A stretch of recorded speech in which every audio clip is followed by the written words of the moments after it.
Good morning, Mr. Kalyani. This year, the World Economic Forum celebrates 25 years of collaborative and active engagement in India. What are your aspirations for this special edition of the summit? First of all, the World Economic Forum deserves tremendous congratulations for completing 25 years of engagement with India and for partnering the country during what has been the most significant times in the development of the Indian economy.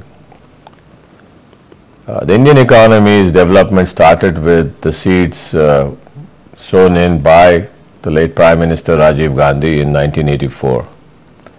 Since then, the economy has continued to take a different direction. And in 1991, when the whole process of liberalization and economic reforms came in, I think the country started registering some tremendous new growth and new direction. Today, it is the second fastest growing economy, and is getting fully integrated into the global economy. The whole liberalization process post 1991 has given Indian entrepreneurs the opportunity to go and compete with the rest of the world. Indian companies, both in the manufacturing sector and in the services sector, have responded remarkably well. Several of them have, in a very relatively short period of time, transformed themselves into global companies, playing a significant role in international markets. The global economic crisis, we started with the collapse of Lehman Brothers in late 2008, has impacted India just as much as it has impacted other economies on this planet. The difference being that the Indian economy has shown some tremendous resilience to bounce back on a path of growth, which is evident from the green shoots of revival that have sprung relatively quickly than in many other developed economies. This year's India Economic Summit is therefore happening at a historic juncture when the focus of discussion and debate would be on the role and contribution that India can make in reviving the global economy. Mr. Kalyani, experts point to India's young demographic as an important factor for the country's future growth and development potential. What must India do to capitalize on its demographic dividend and develop its next generation of political, industrial and social leaders? 75% of India's population is somewhere in the age group of 35. I think this is a well-known fact. India is becoming a younger nation. Now, this has tremendous challenges, tremendous opportunities, and tremendous risks if we don't follow the right path and right direction. Clearly, if we want to make a large portion of the young population productive and involved positively in economic activity in India, whether it's in the rural sector, whether it's in the farming sector, whether it's in urban India, in manufacturing or in services, or it's in things like politics, NGOs, you name it. Clearly, one thing becomes extremely important, and that is education. We need to put tremendous focus on getting education or access to education, both primary education as well as higher education, to this large population. And it's important that we give the right education. It doesn't make sense if you simply just create a lot of buildings, a lot of spaces, and put people in these spaces and say you're giving an education. So I think our number one challenge is education, imparting the right kind of skills, right kind of capabilities, creating the right kind of work ethos. And if this is done successfully in the next 10-15 years, there's no doubt in my mind that we will reap the population dividend, as it is so often called. Mr. Kalyani, what are the most pressing challenges India must address in order to instill confidence in investments being made in India? I think there are many challenges for when one starts looking at investments in India from the outside. But I'd like to name maybe 3 or 4 challenges. Number one, the most glaring challenge that you see in terms of day-to-day life when you participate within the Indian economy is the glaring deficit on our infrastructure. Whether it's roads, whether it's power, whether it's ports, whether it's airports, I think we have an extremely large deficit on improving our infrastructure. And I think we need to understand that improving infrastructure doesn't simply mean that something has to start looking nicer than what it looks today. Improving infrastructure means your life has to become more efficient. You have to have then the ability and the chance to do things faster and be more productive. I think this is the biggest offshoot of improving infrastructure, that the whole Indian economy can become extremely productive. You put roads, you put high-speed connectivity, you put better airports where people can get in and out easily. You have better ports where goods can be transported inland and overseas at an efficient cost. All this will improve the productivity of India.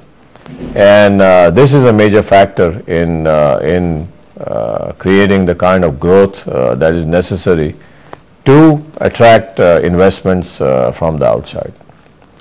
Second is urban India. Large number of population lives in urban India, and a large amount of investments that come from outside come around urban India. Urban India needs to create better lifestyle. We need to clean up our cities, our urban planning.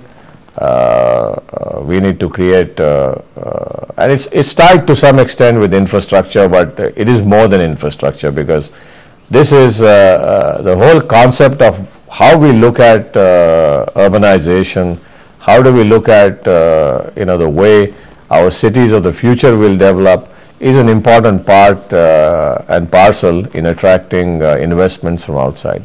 A good example is Singapore. Why people go to Singapore? Because Singapore positioned itself as an extremely efficient, modern, livable urban environment. So people go to Singapore. And I think we have an opportunity that in India you could at least take 10 cities, 10 to 15 cities, and create model cities out of them. Clean them up, do better planning, get some investments, put some transportation, mass transportation systems, etc., and do that. Third is issues on healthcare. I think these are also issues that are important. You want people to come in and feel comfortable. You don't want people to come in and then you have a flu crisis, schools are closed, there is panic in the system. I think we have to learn to get over this and create a much better health management system for our society. These are, I think, some of the critical things that need to be done. Fourthly, which is probably not related to the first 3 but equally important, is we still need more reforms in our economic system. We need more reforms in the financial systems, we need more reforms in insurance, we need more reforms in the pension system, we need more reforms in where foreign direct investments can come in and where they can't.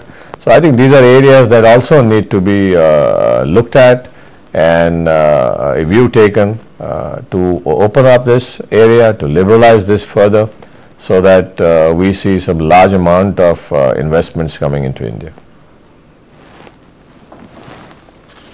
Which model of growth should India adopt to ensure that inclusive growth is not at the expense of environmental degradation? First of all, I don't think anybody on this planet can now imagine growing their economies at the cost of the environment. I think those days are simply over. they are over because it's going to be extremely inefficient and extremely expensive.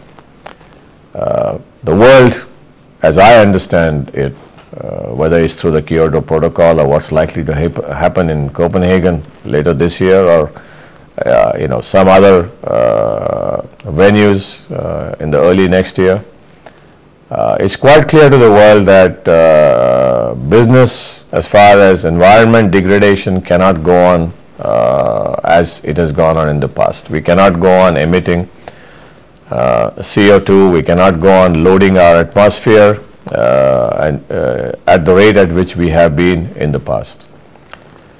Clearly, therefore, the direction is that whatever you do has to be done by being sensitive about the environment, getting people sensitized about environment and environmental degradation. But the other side of the coin here is that this also throws up huge opportunities for India, because it throws up completely new opportunities of new businesses, new industries, new technologies, and therefore the focus of our approach towards this has to be to embrace these technologies, to create these opportunities, and to bring them into the mainstream at a efficient cost structure. Our problem is we can't use existing technologies of the Western world and say, okay, we are going to limit our country's, let's say, whatever we are discharging into the atmosphere to a level that will help rest of the world maintain a balance in the environmental situation. Clearly, India has a right for its citizens to grow. It has a right for its citizens to have a better quality of life, and therefore one must measure India's contribution to environmental degradation on a per capita basis rather than on a totality country basis, and I think that's been our stand in most places. But we need to embrace new technologies. We need to embrace sustainable way of development. And I think a lot of companies, a lot of corporates, a lot of institutions, even governments are beginning to get themselves sensitized in this area. And I think we are seeing some positive and good policy directions coming out in this.